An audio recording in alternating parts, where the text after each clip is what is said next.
Bismillahirrahmanirrahim. Assalamualaikum warahmatullahi wabarakatuh. Alhamdulillah rabbil alamin wa bihi nasta'in ala umuri dunya waddin. Wassalatu wassalamu ala asyrafil anbiya wal mursalin wa ala alihi wa ashabihi ajma'in, amma ba'd. Ikhwatal iman, jamaah subuh yang dimuliakan Allah Subhanahu wa taala. Alhamdulillah, subuh pagi hari ini Allah mampukan kita untuk bangun pagi, bangun lebih cepat, sholat malam, witir, qabliyah, dan juga kemudian Allah mampukan untuk bisa mengikuti sholat subuh secara berjamaah.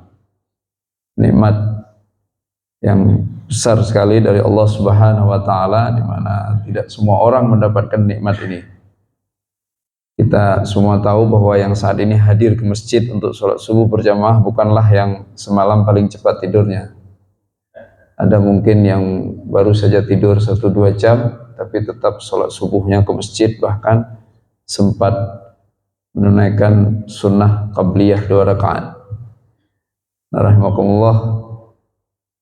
Wa amma bi ni'mati rabbika fahaddits, begitu pesan Allah Subhanahu wa taala di penghujung surat Ad-Duha.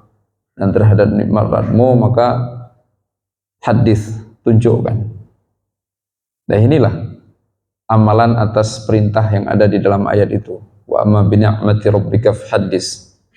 Terhadap nikmat Rabbmu maka tunjukkan. Karena nikmat terbesar itu adalah bukan harta, bukan uang, bukan rumah, bukan jabatan, termasuk bukan kekuasaan, bukan apapun, tetapi nikmat terbesar adalah iman. Maka begitu kita memiliki iman, kita harus tunjukkan iman itu. Yang jadi soal iman sifatnya batin, nggak kelihatan. Gimana caranya menunjukkannya? Apakah dengan cara berkoar-koar mengatakan saya beriman, saya orang Islam, saya anak kiai? Lah. Tapi dengan cara menunaikan apa yang diperintahkan Allah Subhanahu wa taala. Enggak usah pakai ngomong. Itulah menunjukkan iman. Itulah makna fahaddits. Cinta kita sama Allah. Maka berkurang cinta kita kepada kasur, kan? Cinta kita sama Allah, berkurang cinta kita kepada rumah, kita lebih suka datang ke rumah Allah. Ini aja nggak apa-apa, sama aja kan? Ya, ini kasih beliau ini, MC. Rahimakumullah. Fahaddits, ditunjukkan dengan amalan. Ya. Ingin terus berbuat, didorong oleh motivasi iman. Itu berarti sudah mengamalkan wa amma bi ni'mati rabbika fahaddits. Walhamdulillah, kita ingin dan Allah sudah barang tentu berkehendak. Fa'alun lima yurid. Karena tidak mungkin ada sesuatu di semesta ini terjadi di luar kehendak Allah Subhanahu wa taala. Hanya akan terjadi jika Allah berkehendak. Nah, kita ingin sekali bisa sholat ke masjid, ingin bisa bangun lebih cepat, ingin bisa dapat pahala besar. 2 rakaat sunnahnya saja sebelum subuh, pahalanya sudah sedemikian besarnya. Apalagi sholat berjamaah subuhnya, kan? Kata Nabi dalam sebuah hadisnya, isyanya berjamaah, subuhnya berjamaah, maka sama saja dia sholat semalam suntuk, qiyamul lail. Masyaallah, rahimakumullah. Sanggup Pak sholat semalam suntuk qiyamul lail? Nggak sanggup.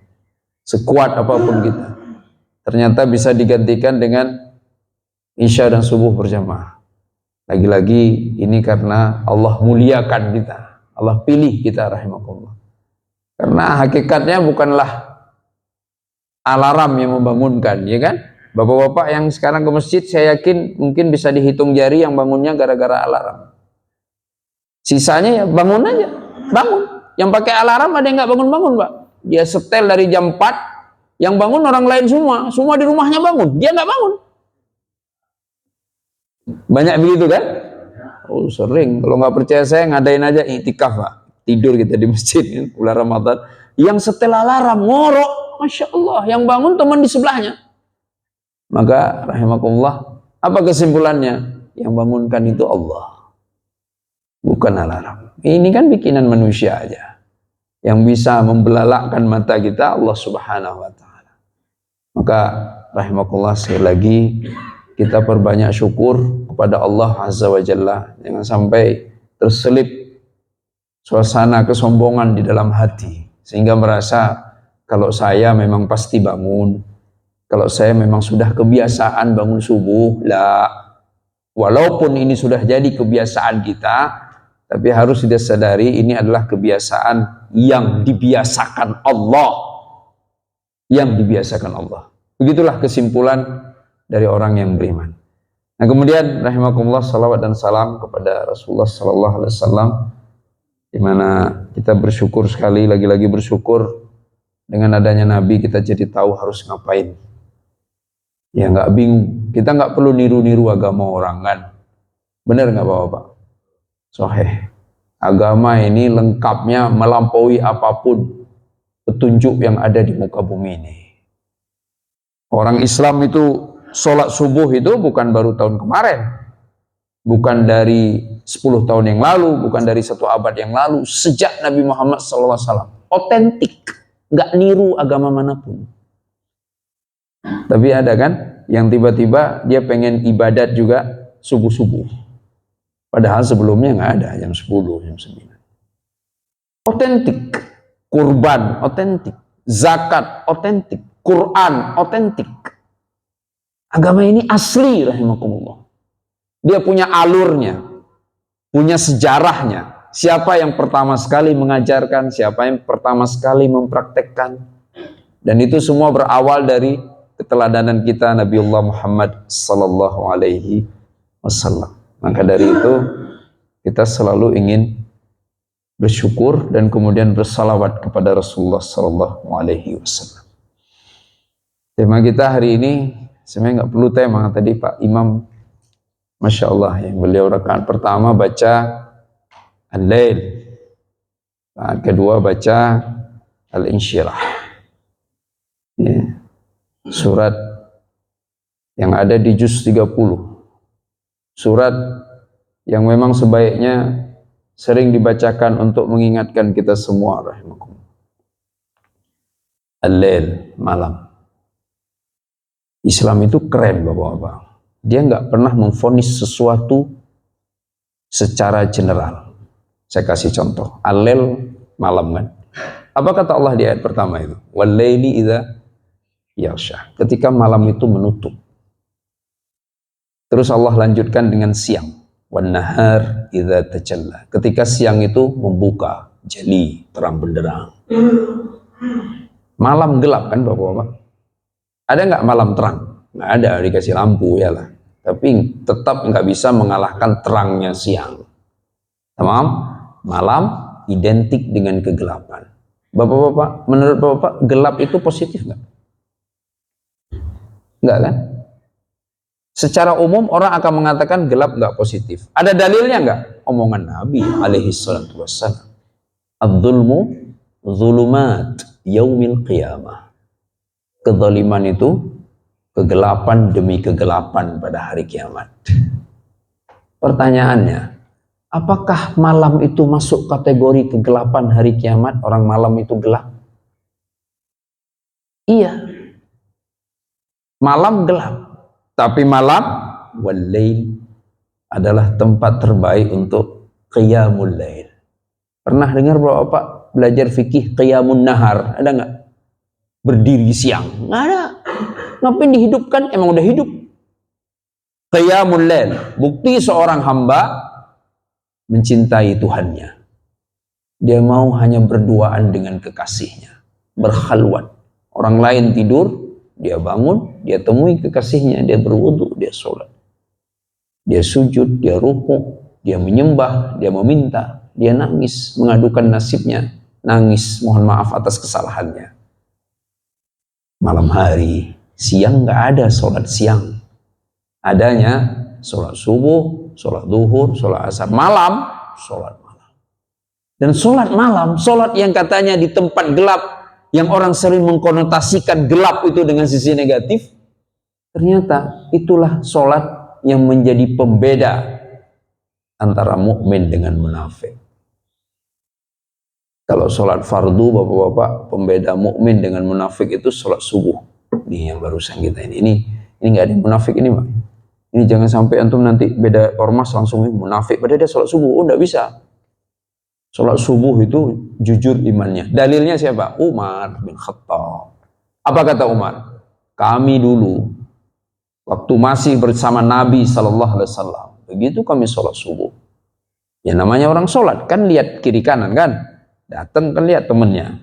Ketika kami kehilangan salah satu sahabat kami dan kami tidak menemukan alasan kenapa dia tidak datang, maka kami langsung berprasangka buruk kepadanya. Ia langsung dianggap munafik. Bayangkan. Jadi kata kuncinya bukan sholat maghrib. Sholat maghrib ya iyalah. Maghrib di rumah diomelin istri. Datang dia ke masjid. Zuhur istirahat kantor, sholat dia ke masjid. Subuh, emang ada absen subuh? Nggak ada. Yang absen Allah Azza wa Jalla. Berangkat dia sholat subuh, membuktikan jujur cintanya kepada Allah. Allah Karim. Masya Allah. Itu kalau sholat fardu. Ukurannya subuh nomor 1. Membuktikan kita tidak munafik. Untuk sholat sunnah, bukan qabliyah ba'diyah. Bukan sunnah rawatib, tetapi qiyamul lail. Ingin lihat orang itu jujur nggak sih dengan agamanya? Atau dia sebenarnya berislam karena kakek neneknya Islam, karena lingkungannya Islam, karena kantornya Islam? Lihat dia sholat malam nggak? Nah, sholat malam nggak bisa dilihat karena nggak kelihatan. Mana ada orang niat banget, saya mau sholat malam, berangkat dia ke masjid. Kan nggak ada hadis Nabi sholat malam lebih baik di masjid daripada di rumah. Nggak ada kan? Sama saja. Sholat malam itu timingnya, bukan lokasinya. Beda dengan sholat jamaah, waktu dan lokasi. Tapi sholat malam, waktunya saja. Dia sholat tengah malam, sepertiga malam, di tepi pantai, sendirian. Nggak ada yang lihat. Sempurna. Nah, rahimakumullah. Maka dua itu yang kita jaga. Alhamdulillah pagi ini pastilah Bapak Ibu semua tadi sudah sempat qiyamul lail, witir, kemudian qabliyah, subuh. Rasa-rasanya sempurna hari ini kan. Kita sudah membebaskan diri kita dari tuduhan munafik. Siapa yang nuduh? Langit lah, bukan teman kita. Teman kita mana berani dia macam-macam kan. Nanti dimusuhi, nggak ditemenin lagi. Langit yang nuduh, Pak. Itu yang perlu kita urus. Kalau omongan teman biarin aja, nggak ngaruh apa-apa. Dia nggak menguasai neraka dan surga. Dan saudaraku yang dimuliakan Allah Subhanahu wa taala, wal laili idza yaghsha wan nahari idza tajalla. Di sana ada keseimbangan. Makanya di ayat ketiganya wa ma khalaqadz dzakara wal untha. Semuanya demi Allah bersumpah. Dan hanya Allah yang boleh bersumpah dengan makhluknya. Bersumpah demi malam yang menutupi, demi siang yang menerangkan. Sampai hari ini sama. Ya. Apa ada teknologi pencahayaan yang bisa mengalahkan matahari? Kan nggak ada. Sirajan wahaja. Cahaya wahaja. Wahaja itu rahimakumullah, cahaya yang terang dan panas. Waqud. Ulama tafsir abad keempat sudah menyebutkan sirajam wahaja ada di surah An-Naba, Pak. Matahari itu dia ada waqud, bahan bakar. Kapan baru ditemukan teknologi panel surya, Pak? Zaman Nabi hidup, nggak ada listrik aja nggak ada. Al-Quran sudah menyebutkan cuma matahari saja yang sirajam wahaja, bulan enggak. Emang udah ada astronot masa itu, udah ada ilmu astronomi secanggih sekarang, ada ilmu falak, tapi masih sangat sederhana. Itulah kerennya Al-Quran. Silahkan siapapun baca Al-Quran pasti akan menemukan keistimewaan dan banyak hal menakjubkan. terbelalak dia. Makin pintar yang baca Quran, makin cerdas, makin cendekiawan, pasti makin kagum dengan Al-Quranul Karim. Kok bisa ya? Turunnya 15 abad yang lalu. Abad 6 Masehi, belum ada manusia naik bulan. Al-Quran sudah menyebutkan matahari beda dengan bulan. Matahari memiliki potensi bahan bakar. Matahari memanaskan. Allah Karim. Rahimakumullah. Maka wan nahari idza tajalla. Allah ulang rahimakumullah. Informasi-informasi seperti ini. Kalau Bapak-bapak baca surat-surat yang ada di juz 30, hampir semua diawali dengan cerita tentang kemahakuasaan Allah yang ada di jagat raya ini. Menariknya, gak ada satupun informasi itu yang tidak akurat. Membuktikan Al-Quran benar dari Allah. Bukan buatan Nabi. Bukan buatan sahabat. Bukan buatan manusia manapun. Al-Quran dari Allah. Karena gak mungkin. Nah, masa itu gak ada ilmu secanggih itu. Manusia belum tahu apa-apa. Tapi Al-Quran sudah menyampaikan banyak sekali informasi yang ketika hari ini diriset, itu akurat. Tamam? Sederhana saja. Sekali lagi, tidak ada kan teknologi lampu, pencahayaan yang mampu mengalahkan matahari? Nggak ada. Sampai detik ini manusia tetap bergantung penuh kepada matahari. Nggak ada juga kan teknologi yang mampu menghadirkan kegelapan, mengalahkan malam? Ada bapak-bapak? Nggak ada. Antum mau rumah antum ditutup pakai lakban semua sampai gelap semua, tetap itu tidak bisa menggantikan malam, Pak. Karena ada orang dia tidur siang, pagi dia tidur. Dia bilang apa? Bisa, saya tutup jendela semua, saya pakai selimut, tetap beda rasanya. Beda nggak Pak? Tidur malam sama tidur pagi? Banget bedanya. Rahimakumullah. Siapa yang membedakan itu? Siapa yang menciptakan perbedaan itu? Allah Azza wa Jalla. Wa ma khalaqadz dzakara wal untha. Allah pengen apa sih? Allah pengen menunjukkan keseimbangan. Allah telah menciptakan laki dan perempuan. Ada siang, ada malam. Semuanya diciptakan berpasang-pasangan. Maka janganlah membenci keragaman. Itu pesannya. Tapi nggak perlu juga berusaha menciptakan keragaman. Nggak usah. Pasti kalah kita sama Allah. Emang ada Pak produsen berhasil mengeluarkan produk yang beragam? Nggak ada. Pasti ada serinya kan? Seri ini diterbitkanlah sekian ribu atau kalau perlu jutaan. Allah, antum lihat wajah antum ada yang sama di sini Pak. Tinggal di komplek yang sama, rumah bertetangga. Kalau perlu kampung sama juga. Nggak usah jauh-jauh lah kita sama saudara kandung ada yang serupa Pak. Nggak ada. Kalau serupa pasti pakai plat kita di sini kan? Kayak mobil B. Kenapa ditulis pakai plat Pak? Warnanya sama, tipenya sama, bentuknya sama. Nah kalau nggak dikasih plat kita salah mobil kan? Ya salah. Maka dibikin beda-beda rupanya. Sama rupanya, identik. Begitu diperhatikan lama-lama, oh beda. Tetap ada bedanya. Siapa yang sanggup menciptakan keragaman semasif itu? Cuma Allah Azza wa Jalla. Gak terhitung kan berapa miliar. Kalau nggak percaya tuh Mbak teman sama arkeolog, mungkin bapak-bapak ada yang pakarnya mungkin di sini.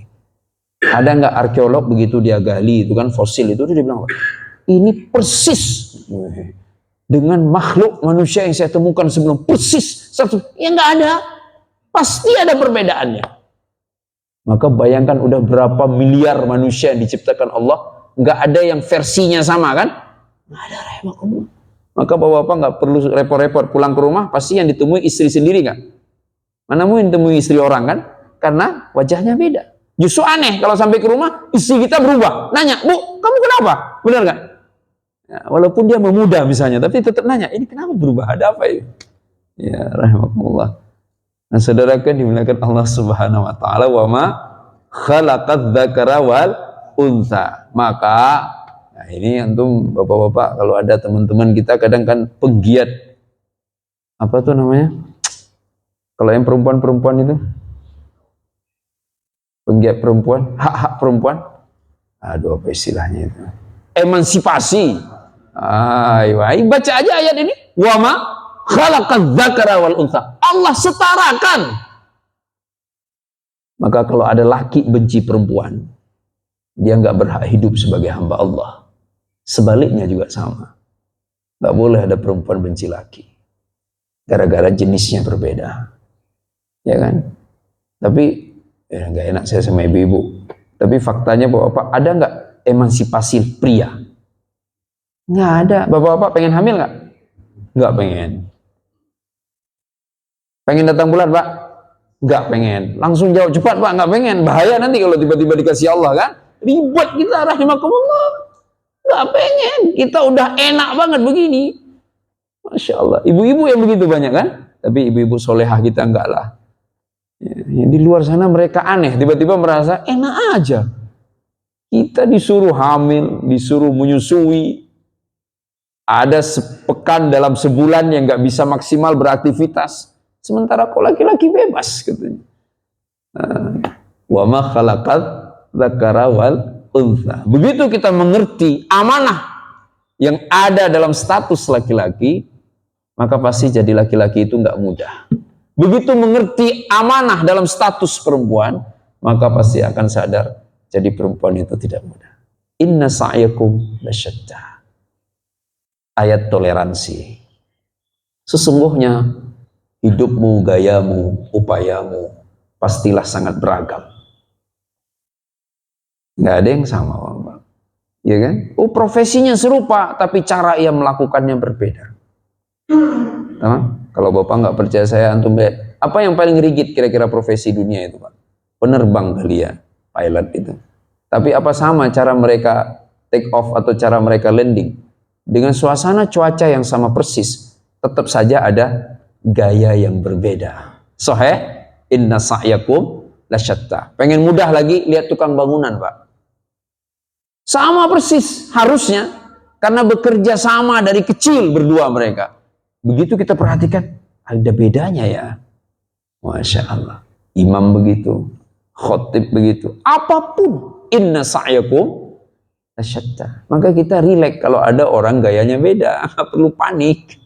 Rahimakumullah, nggak perlu marah-marah. Antum sholat emang sama semua, beda kan Pak? Takbir semua beda.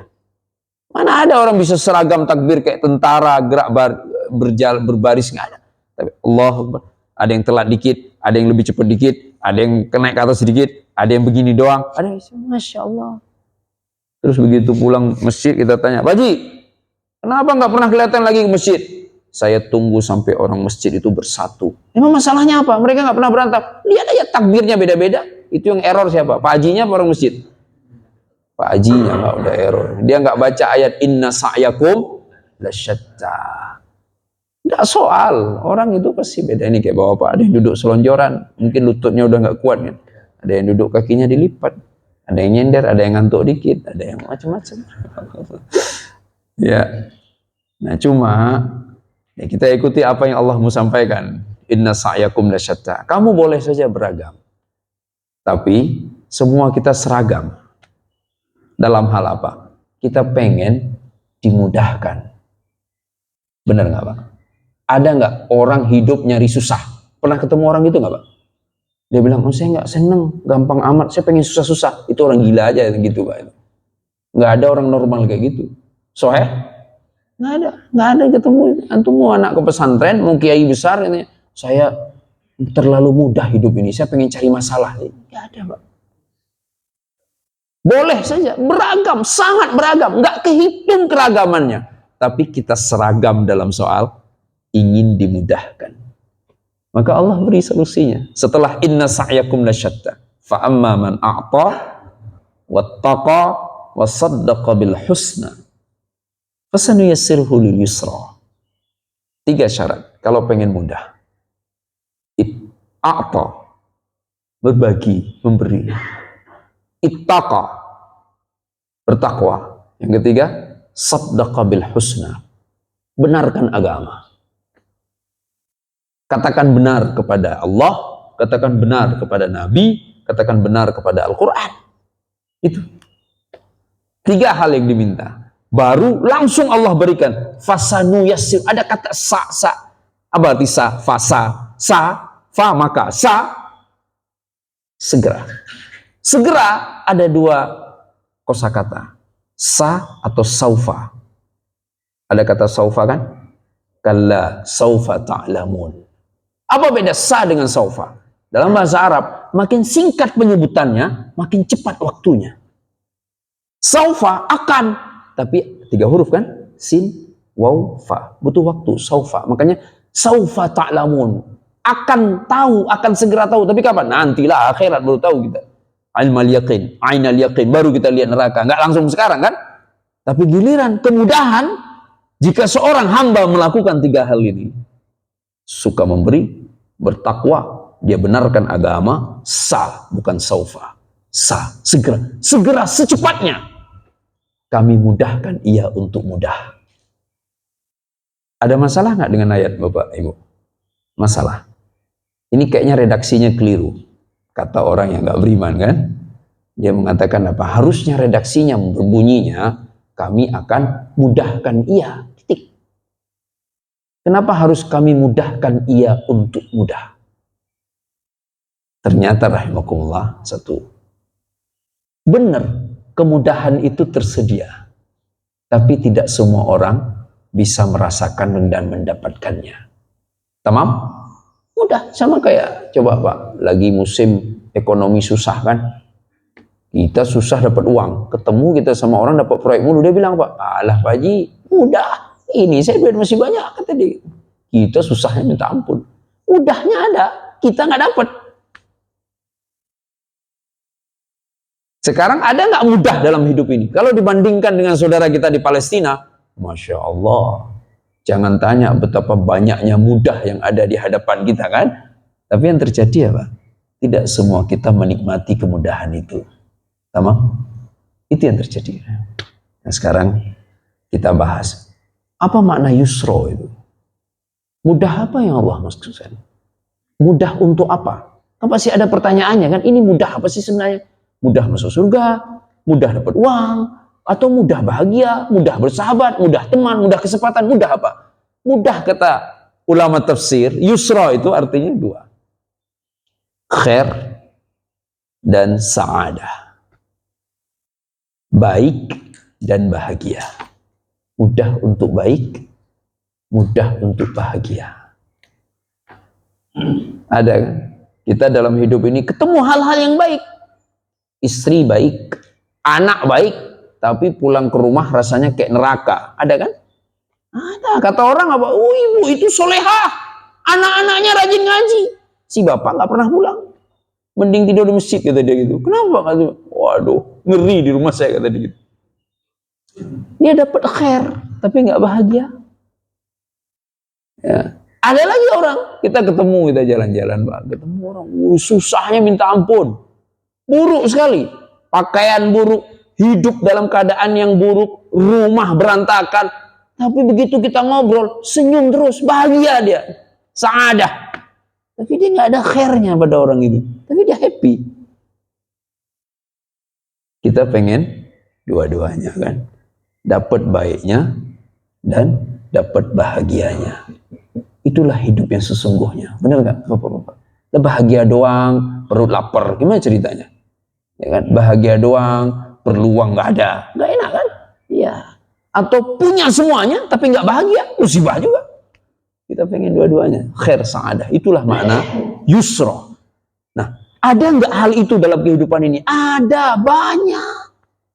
Khair dan sa'adah itu tersedia, ada di mana-mana, ada di rumah, ada di kantor, ada di masjid, ada di persahabatan kita.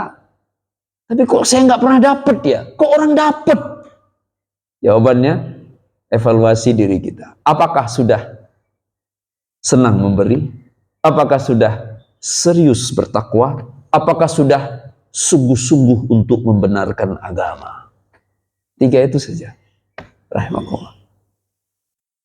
Mudah-mudahan kalau kita mudah untuk berbagi, mudah untuk merasa takut sama Allah, takwa kan takut, mudah untuk mengatakan iya kepada agama, maka Allah pasti akan permudah kita untuk selalu merasakan, selalu mendapatkan kebaikan dan selalu merasakan kebahagiaan.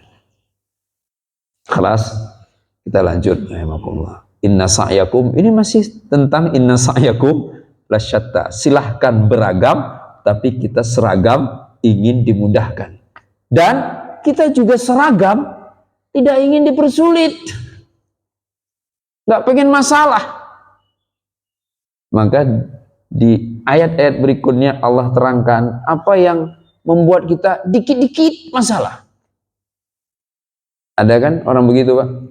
Ada dulu teman cerita ke saya, saat kita ada orang, kata dia gitu, itu kalau pergi bareng kita ada aja beliau masalahnya. Ya, pokoknya kita berkali-kali pergi, beliau pokoknya selalu ada masalah.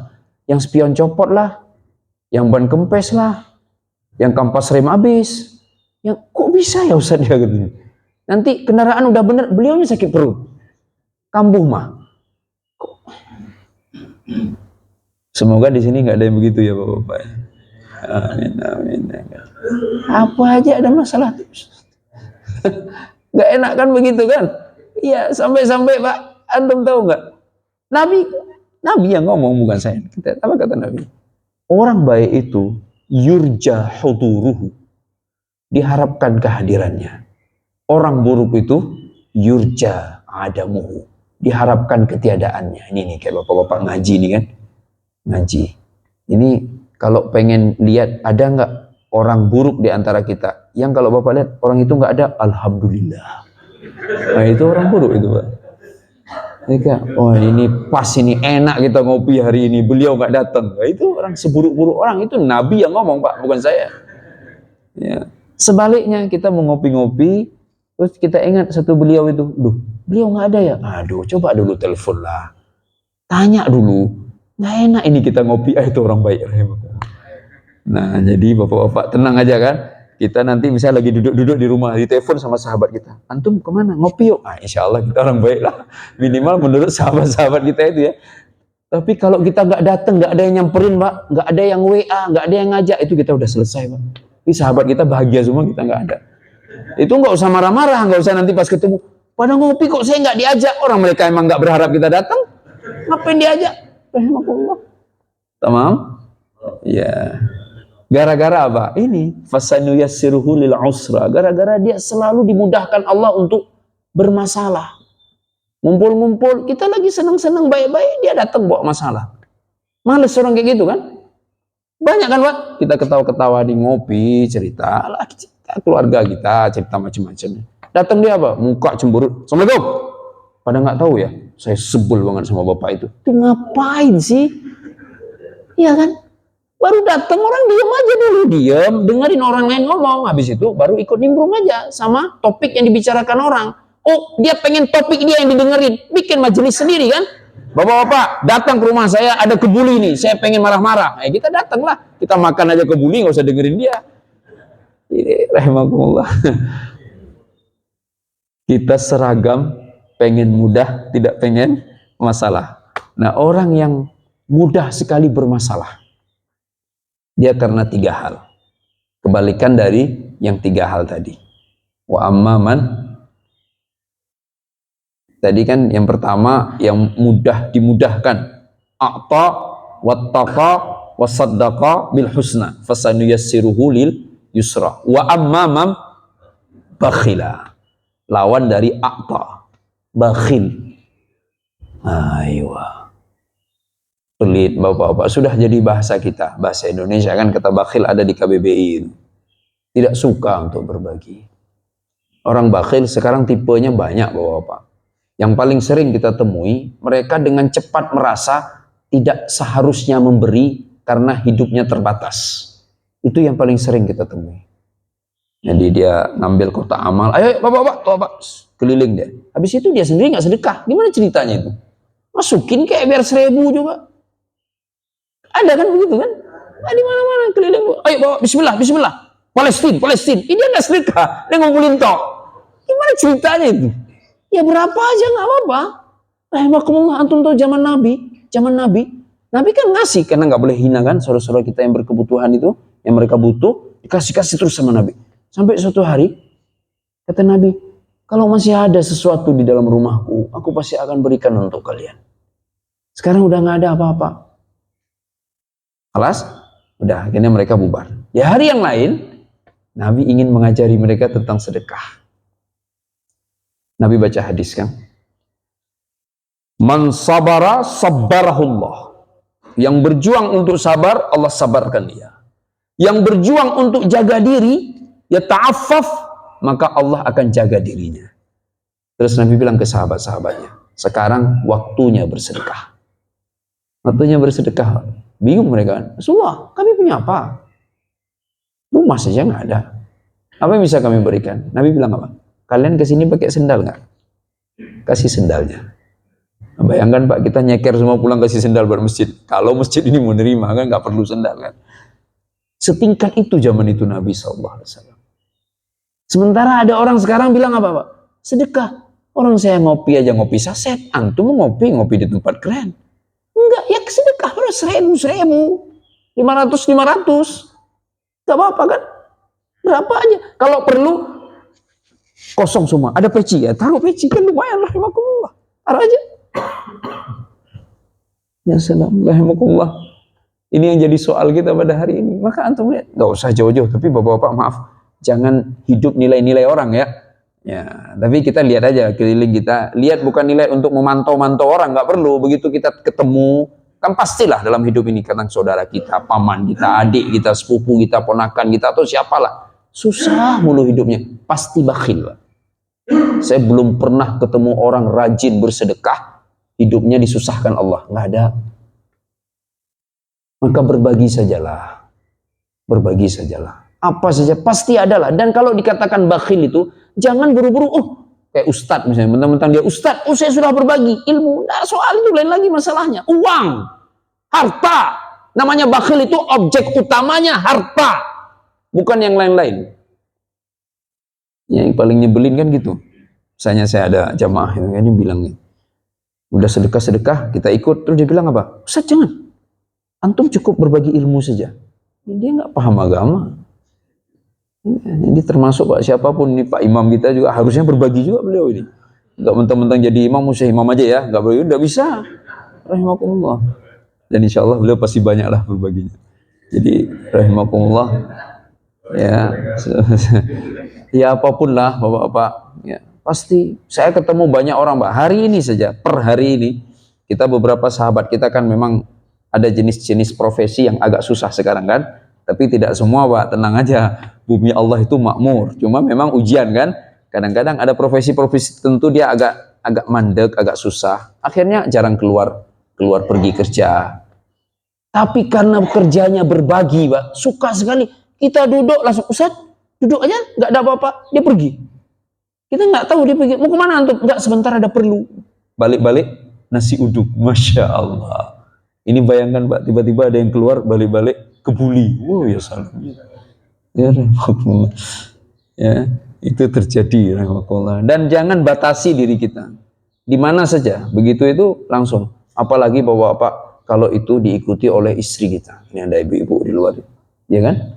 Benar kan? Saya kenal beberapa sahabat itu kita duduk. Padahal duduk bukan ngaji, duduk aja, duduk bicara-bicara. Hari libur kan, Ahad misalnya, pagi-pagi duduk. Tiba-tiba datang ibu-ibu, Pak, pulang sebentar. Wah, biasalah, bapak-bapak kan udah seuzon aja. Ya, suami takut istri, ya biasa gitu. Padahal enggak, saya bilang tenang, enggak boleh gitu. Mungkin dia ada perlu istrinya. Pulang si bapak itu.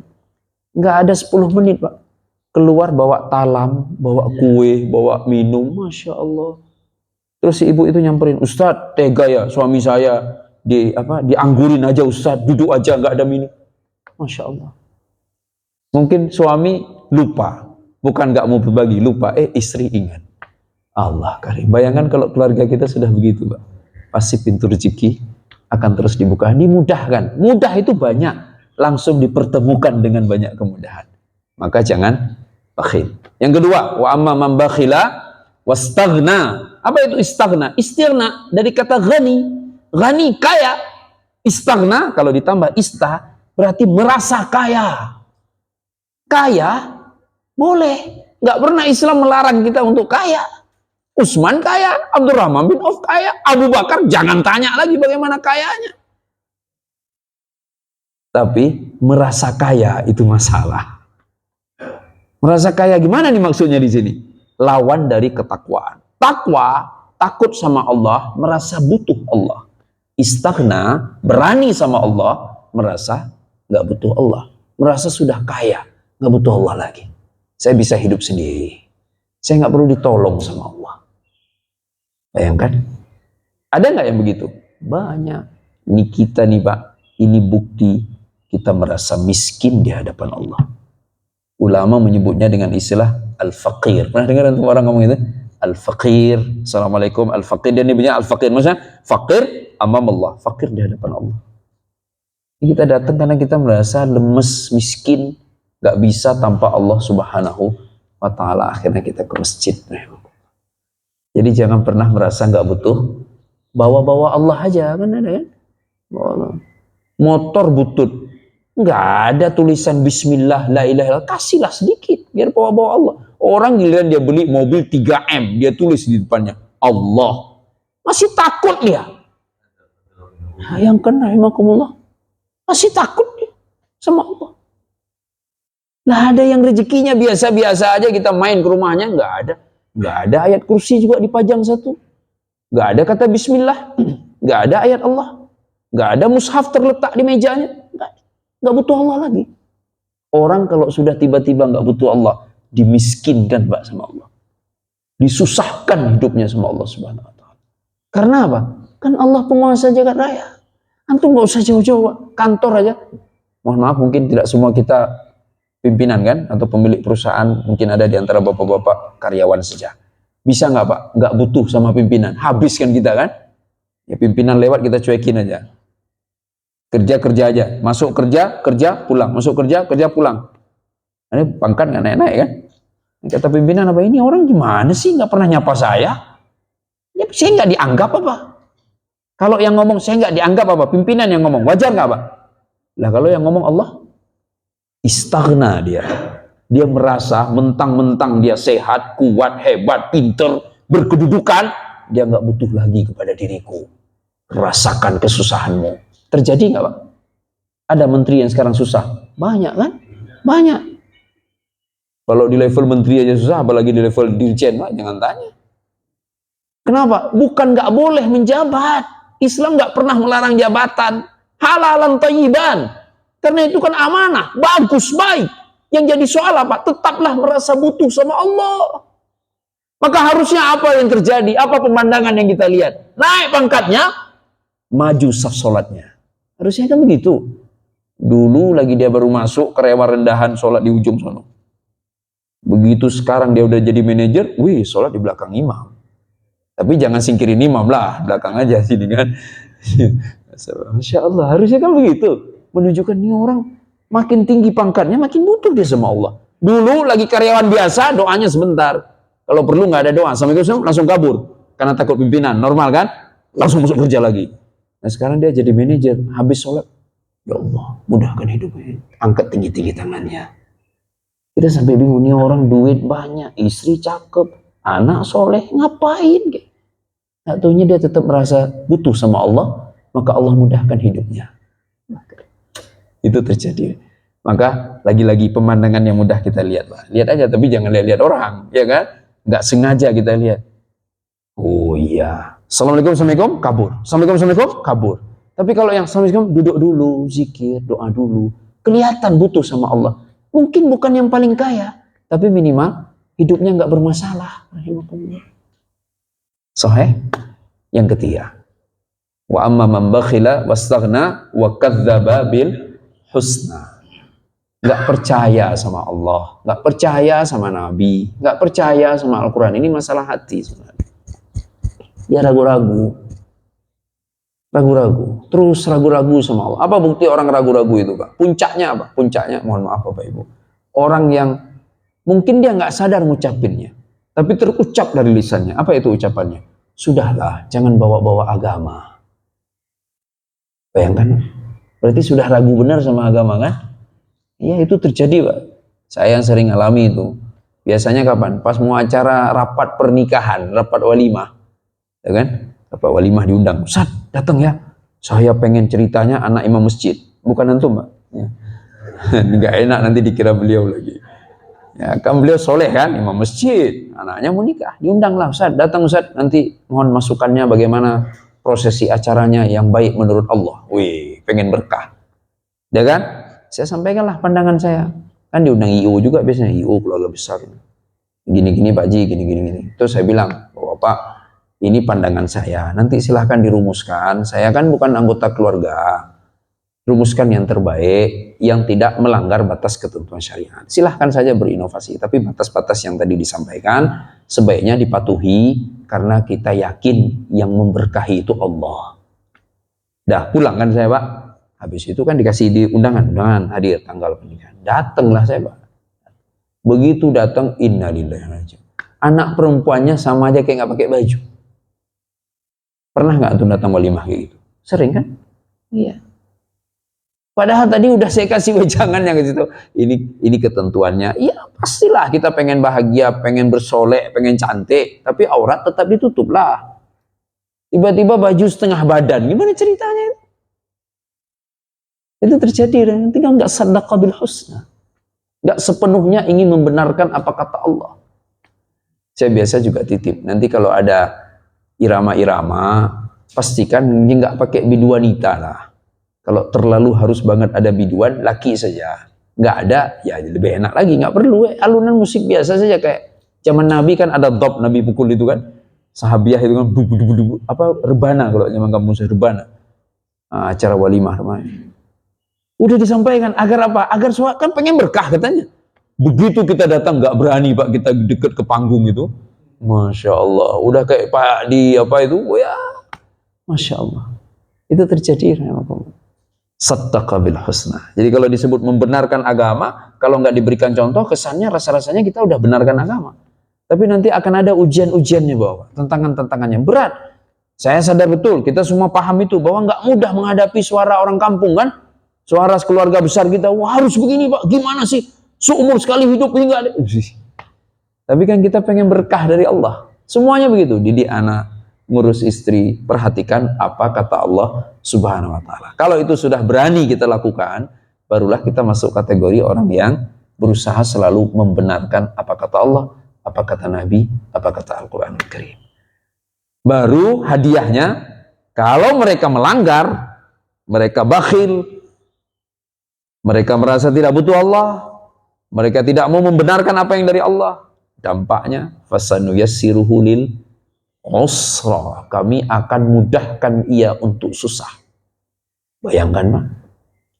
Jadi kita merasa kita baik-baik aja, kita bekerja normal, berkeluarga normal, beranak istri normal, bersahabat normal, tapi selalu saja ada masalah. Kok bisa ya kepikiran, ini kok begini, ini kok begini, ini kok begitu, dan seterusnya. Padahal ada 3 kesalahan yang sering kita lakukan. Rahimakumullah, terakhir, kemudian di rakaat kedua. Tadi kan rakaat pertama, lain. Kita nggak bahas semua ayatnya. Rakaat kedua beliau baca surat Al-Insyirah. Alam nashrah laka sadrak. Bukankah kami telah membuat hatimu terbuka, bahagia, infitah.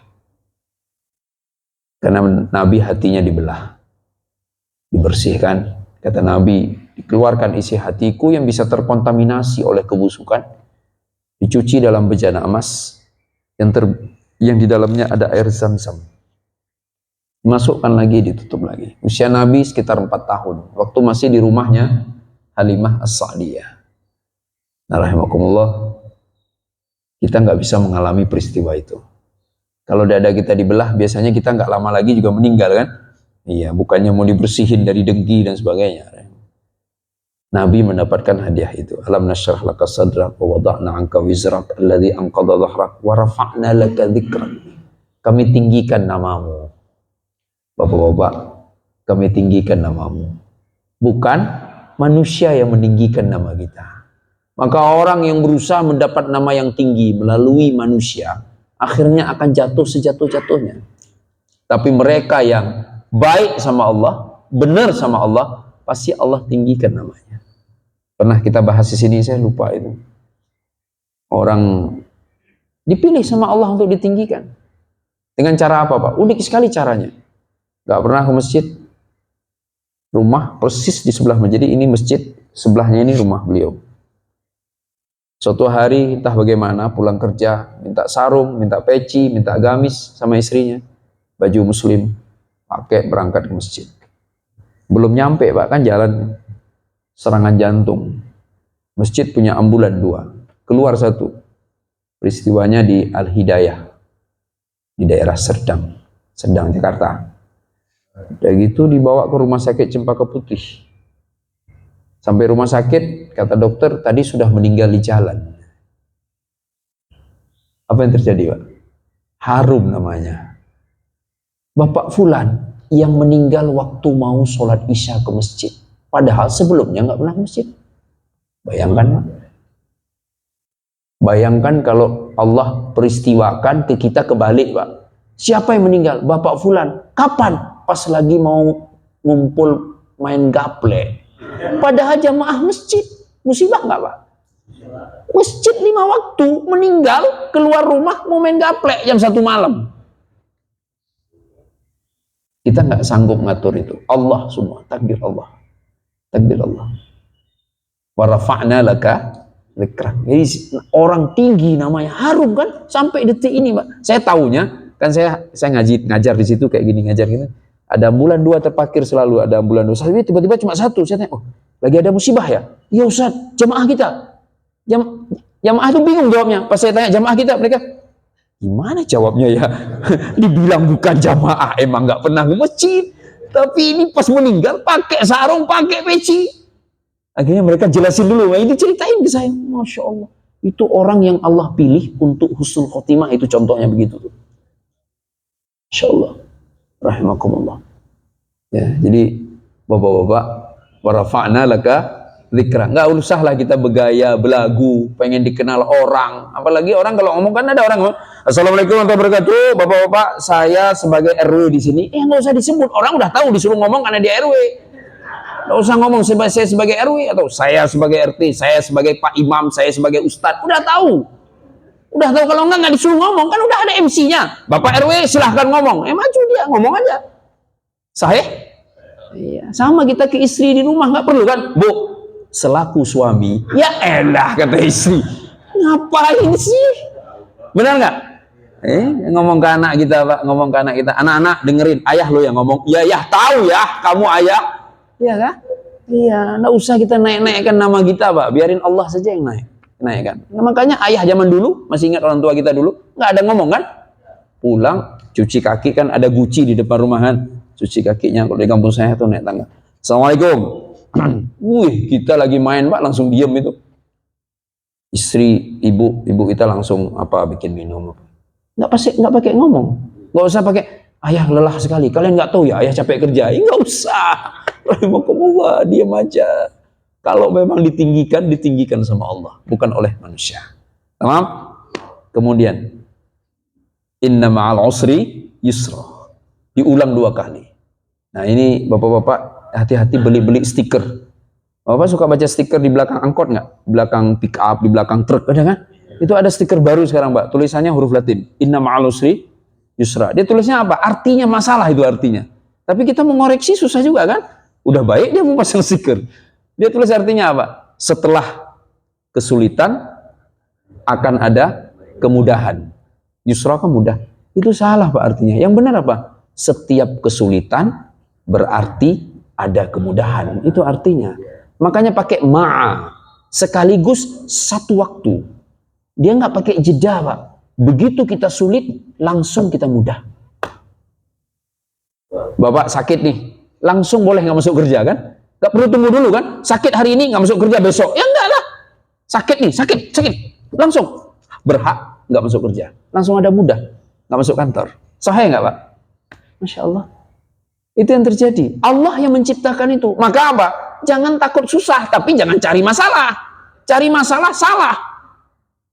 Tapi takut susah, itu lebih salah lagi.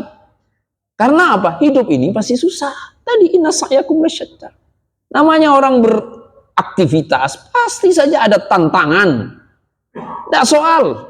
Begitu ada masalah menghadang, bismillah, kita hadapi. Makanya kuncinya apa? Fa'idha faragta fansab. Dua kuncinya. Satu, kalau udah selesai satu amalan, berbuat amalan lainnya. Lihat istri kita, solehah dia. Apanya solehah? Jangan takut-takut, Pak. Apanya solehah? Bajunya, ngaji berantakan. Nah, kita suruh dia, Bu, ngaji, Bu. Jangan bergaya doang solehah. Ya, tapi itu nggak usah diucapkan, Pak. Itu kalau di kampung saya boleh, kalau antum janganlah. Ya. Ya. Tamam. Idza faragta fansab. Terakhir, wa ila rabbika farghab. Dan kepada Rabbmu lah selalu kamu ingin kembali. Jadi dua saja kata kuncinya. Agar kita mampu terus menghadapi tantangan, agar kita selalu bisa mendapatkan kemudahan. Setiap ada tantangan, ada kesulitan, segera kemudahan, segera kemudahan. Caranya jangan diem, teruslah berbuat. Kemudian teruslah berbuat. Yang kedua, selalu karena Allah saja, jangan karena manusia. Kalau karena manusia, nanti kita cepat melemah. Demikian Bapak-bapak kajian kita di subuh pagi hari ini. Semoga ada manfaatnya buat kita bersama. Sebenarnya ini bukan kajian, ini saya hanya menyampaikan apa yang tadi beliau baca di dalam sholat subuh. Aslinya Bapak-bapak mendengar bacaan Al-Quran saja sudah cukup menasehati. Waman ahsanu qawlan mimman da'a ilallah. Suara Al-Quran itu sudah cukup. Jadi saya cuma menambahkan saja. Semoga ada manfaatnya. Mohon maaf jika ada kesalahan. Billahi taufiq wal hidayah. Assalamualaikum warahmatullahi wabarakatuh. Fadal, fadal. Mungkin ada jawabnya. Saya baca dengan tiga pertanyaan. Terkait apa saja? Mungkin ya, UMKM kayaknya sudah senyum-senyum menyampaikan sesuatu.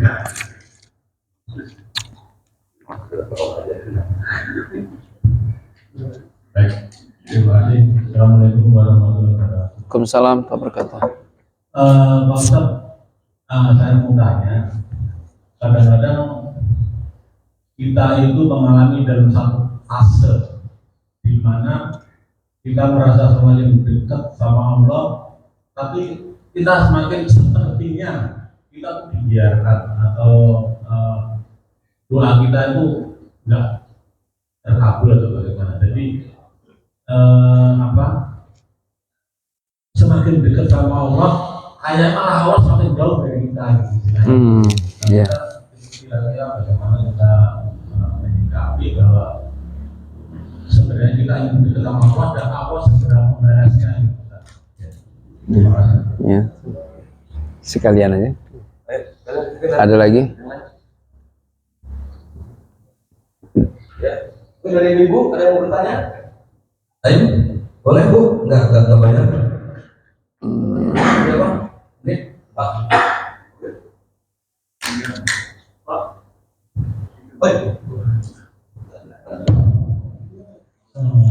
Assalamualaikum. Dalam istilah kajian Ustaz, pasti ada keistimewaan yang terdapat dalam Al-Quran dari Sirajul Wahhab, panel sendiri. Kemudian yang saya ingin ada lagi sidik jari yang disebutkan dalam surah Yasin. Wallahu a'lam bihim wa ala sam'ihim wa absarihim. Yang ingin saya katakan dan ingin sampaikan, selama ini kita tidak pernah mengimplementarisir bahwa Al-Quran punya sesuatu yang istimewa, punya sesuatu yang bisa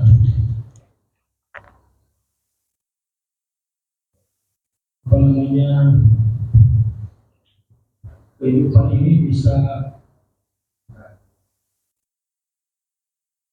punya keistimewaan dari situ, baik itu listrik ataupun yang ingin saya agukan di sini bahwa dalam yang yang disampaikan Al-Quran di situ seperti seorang hajar, kenapa dalam inventarisir itu kita apa namanya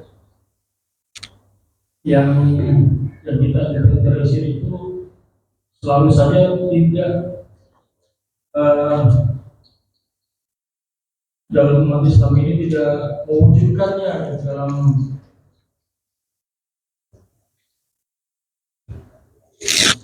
Ya Pak, sudah dapat saya pesannya ya, sudah dapat pesannya. Ya. Langsung jawab ya. Ya. Bismillah, Pak. Pertanyaan pertama, makin dekat sama Allah kok rasanya kayak makin dibiarkan. Ya. Ujian cinta, rahimakumullah. Faktanya dalam hadis kursi, engkau berjalan ke arahku, aku berlari ke arahmu. Allah juga menyampaikan dalam hadis kursi, aku malu ketika hambaku meminta kepadaku dan aku tidak memberikan permintaannya. Hanya yang perlu kita pahami Bapak, cara Allah nggak seperti cara kita. Kan kita makhluk. Allah khaliq. Statusnya bedanya bukan lagi 180 derajat kan. Satu yang diciptakan, kitanya, Allah yang menciptakan. Satu lemah selemah-lemahnya, Allahnya kuat sekuat-kuatnya. Bedanya segala-galanya, jauh banget. Maka cara kita bukan cara Allah. Itu yang sering terjadi. Jadi kita berpikir saat ada masalah, kemudian kita mencoba merumuskan solusinya kan. Berdasarkan ilmu yang kita miliki. Kita lupa bahwa Allah tidak perlu menyelesaikan masalah kita dengan solusi yang kita rumuskan itu. Itu Bapak. Jadi bukan Allah menjauh, cuman kalau kita tetap berpikir bahwa masalah ini jalan keluarnya, maka bisa jadi masalah kita nggak pernah selesai. Tapi berpikirlah dari perspektif, oh itu Allah. Yang penting saya minta aja, saya baik aja, diselesain kok. Benar nggak? Terjadi kan dalam banyak hal kan? Iya. Mau ikut ujian, misal, mohon maaf tapi ini mungkin contoh kurang baik lah. Ya, kita mau ikut tes apa gitu kan. Kita gelisah, kita kurang mampu, kita nggak bisa, dan sebagainya. Akhirnya kita gelisah. Ngomong ke kenalan kita, beliau panitia ujiannya. Ya kan? Kita berpikir, kalau versi kita apa? Dikasih bocoran soal kek, bener nggak? Ya kan? Kasih bocoran soal lah, Anda kan ketua panitia ujian. Kata dia, udah tenang aja. Ikut aja, kita bingung. Malam ujian gelisah minta ampun. Lagi pas ujian keringetan. Keluar hasil, lulus. Ya iyalah, orang di ketua panitia ujian.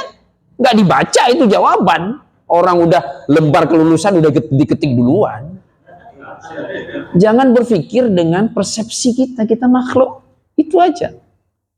Cara Allah itu beda. Sama kayak rezeki. Versi kita rezeki ya kerja. Keringetan. Kalau enggak ilmu banyak. Punya skill, punya pengaruh. Cara Allah, nggak tahu kita.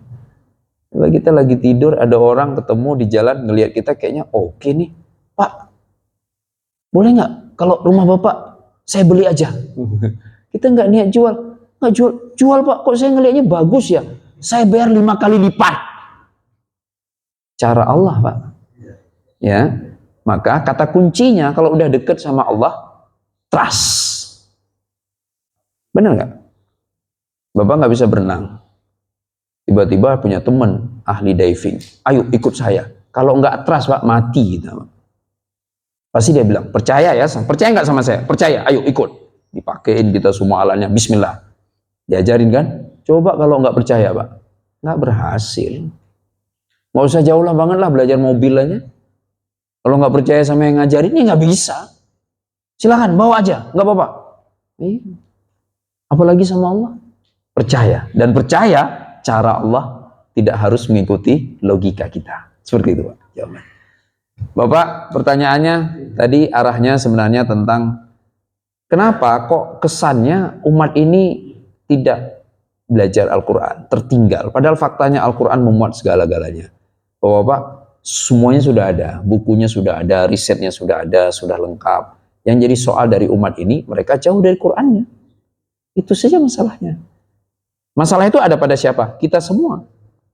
Yang belum bisa baca, banyak banget, dan nggak pernah berusaha bisa baca. Yang sudah bisa baca, segera merasa puas diri, nggak berusaha memahami artinya. Yang sudah paham artinya, merasa sudah cukup, tidak lagi berusaha mengamalkan. Itu saja, Pak. Perbaiki interaksi kita dengan Al-Quran. Pasti hidup kita berubah menjadi lebih baik. Semoga Bapak-Bapak ada manfaatnya bagi kita bersama. Mohon maaf jika ada kesalahan.